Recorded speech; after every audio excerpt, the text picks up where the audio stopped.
A Pedro no le quedaron ganas definitivamente de aceptar hacer la película. Primero se echó a reír, pensando que era una broma, pero cuando vio que era en serio, le dijo a Ismael que eso era como poner un grupo de changuitos a pelear contra King Kong. No sé si...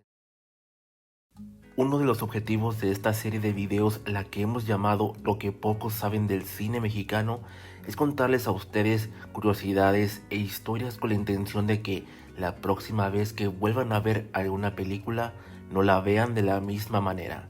Este es el caso con la cinta La Oveja Negra, la cual, en efecto, no volverán a ver igual. Para el año de 1949, Pedro Infante atravesaba por una curiosa etapa en su carrera en el cine. Ismael Rodríguez, quien dirigió varias películas con él, afirmaba que en esa época Pedro aún no se consideraba un actor como tal. Se podría decir que era inseguro al momento de pararse ante una cámara, y al terminar la filmación de alguna cinta le preguntaba a Ismael cómo había estado su actuación, a lo cual él aseguraba que estaba mejorando, pues era consciente de que nadie nace sabiendo. Para ese año, Pedro Infante ya tenía en su filmografía algunas cintas como Los Tres García, Nosotros los Pobres, Los Tres Huastecos, Angelitos Negros, La Mujer que yo perdí y El Seminarista. Sin embargo, un día Ismael contactó a Pedro para platicarle sobre una cinta que tenía en mente, la cual llevaba por título La Oveja Negra, aclarándole que el personaje que pensaba para él no llevaría ese apodo. Todo iba bien hasta que dos detalles tomaron por sorpresa a Pedro, llevándolo a negarse a hacer la película. El primero vino tras leer el argumento. Cuando Pedro le dio una leída al guión, en especial a los diálogos que su personaje, Silvano Treviño, tendría que decir a lo largo de la historia, se quedó con una mala impresión. Le replicó a Ismael que su personaje no le agradaba, pues prácticamente se la pasaba toda la cinta diciendo sí, apá, no, apá. Era algo que él no estaba acostumbrado a hacer en el cine. Venía de interpretar galanes y hombres valientes, y ahora tenía que interpretar a un hijo sumiso al cual se suenan en toda la película. Pedro no veía oportunidad para lucirse con algo así. Era verdad que, a pesar de ser algo tímido, Pedro Infante deseaba superarse a sí mismo e ir interpretando personajes que fueran totalmente un reto para él como actor. Pero Silvano Treviño no era para nada lo que él tenía en mente. Sin embargo, Ismael Rodríguez tenía una gran facilidad para convencerlo y le aseguró que le diera una oportunidad, pues el personaje era sumamente completo, humano y sería todo un reto para él. No, ya me lo grabé, burlado. Entonces, Pedro preguntó, ¿quién haría el papel de su tirano padre? Y la respuesta le cayó como un balde de agua helada. Si bien ya para entonces Pedro era todo un ídolo y estaba a punto de convertirse en el actor más taquillero del cine nacional, había una persona a la que todos le tenían terror. Se trataba de don Fernando Soler, quien para entonces era reconocido con toda justicia y mérito como el mejor actor de toda América Latina. Nadie podía actuar con tal maestría y naturalidad como él. Ismael tenía la intención de hacer una cinta donde el mejor actor trabajara al lado de Pedro Infante, en otras palabras, un mano a mano. A Pedro no le quedaron ganas definitivamente de aceptar hacer la película.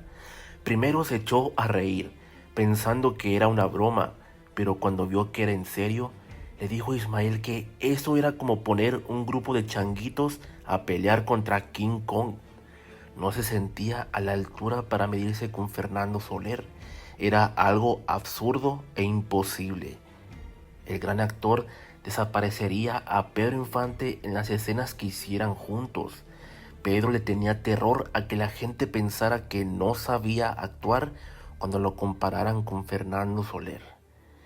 Este terror que tenía Pedro Infante no era nuevo, Cuando filmó Los Tres García, había pasado por una etapa de falta de ánimo, pues él se consideraba un mariachi, no un actor. Ismael lo había puesto mano a mano con 3 artistas ya consolidados y reconocidos: Abel Salazar, Víctor Manuel Mendoza y Sara García. Pedro Infante aún no era conocido y él sufría todos los días al pararse en el set de grabación, pues sentía que no tenía nada que hacer allí.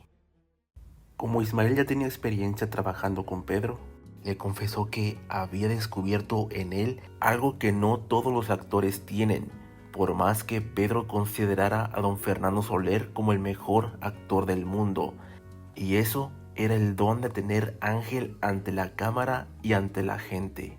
Es algo que no se puede estudiar, simplemente se nace con ello. Pedro Infante llenaba teatros y cines por su carisma. Fernando Soler no lograba eso a pesar de ser el mejor. En el mes de julio de ese año, finalmente comenzó la filmación de esta cinta y su secuela. Sin embargo, algo más que pocos saben es que cuando Ismael Rodríguez buscó a Fernando Soler para pedirle hacer la película, todo iba bien, hasta que Fernando supo que Pedro Infante haría el papel de su hijo. Ante esa sorpresa, Fernando Soler le puso una condición a Ismael. Él sería parte de la película siempre y cuando le pagaran igual de bien como le pagarían a Pedro Infante. La Oveja Negra se estrenaría en el cine el 23 de diciembre de 1949 y su secuela 5 meses después. En opinión de Ismael Rodríguez, el éxito de ambas cintas en los cines fue el tener el nombre de Pedro Infante en la cartelera. Es decir, la gente pagó no por ver al mejor actor de México, sino por ver al más popular. Para el monstruo de la actuación, Fernando Soler, su papel como Cruz Treviño fue difícil, en el sentido de lo cruel e injusto que era con su propio hijo. No, ya me lo agradece, Gustavo. Para él, era muy difícil llevar a cabo las escenas de violencia física con Pedro Infante, pues al cortar las escenas se sentía conmovido y motivado incluso a ofrecerle una disculpa por tantos golpes y gritos que le hacía, aunque todo fuera actuado. Décadas después, Fernando Soler consideró que La Oveja Negra fue posiblemente su película favorita. Cuando las dos cintas se estrenaron y el público la recibió con un gran éxito, Pedro Infante no podía creer que la opinión general era que lo que se vio en la pantalla fue un auténtico mano a mano entre dos grandes actores. Entonces, una vez más, se acercó a Ismael y volvió a preguntarle, como tantas otras veces durante los años que trabajaron juntos, si en verdad creía que él era un buen actor. De lo que Ismael le respondió que ya tuviera por favor un poco más de fe en sí mismo, pues en verdad lo era. Como un dato curioso más, La Oveja Negra es considerada la mejor película de Pedro Infante, de acuerdo a la opinión de más de 25 expertos en cinematografía mexicana. ¿Crees que efectivamente fue un mano a mano? O en tu opinión, ¿quién de los dos dio una mejor actuación? Déjanos saber tus comentarios, y si el video te gustó, dale like y suscríbete al canal para conocer más historias del cine mexicano. Muchas gracias por ver el video. No, ya me lo agradece, Gustavo.